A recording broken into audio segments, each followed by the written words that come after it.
Crude oil ధ్రువీకరణ ఉష్ణోగ్రత 34 నుండి 38 సెంటీగ్రేడ్ డిగ్రీల వరకు ఉండును. అయోడిస్ విలువ 52 నుంచి 54 మధ్య ఉండును. సాంద్రత 0.88 నుంచి 0.89K ఉండును. పామాయిల్లో డిగ్రీ సెంటీగ్రేడ్తో పాటు ఈ దిగువ పేర్కొన్న పదార్థాలు ఉండును.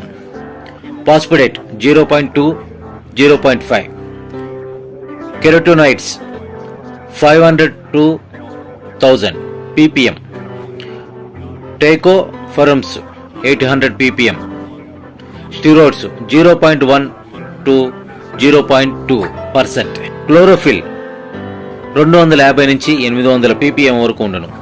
పామాయిల్లో ఉండు ఫ్యాటీ యాసిడ్స్ సంతృప్తి ఫ్యాటీ ఆమ్లాలు అందాజుగా lauric acid 0.2%, myristic acid 1.1%, palmitic acids 44.0%, stearic acid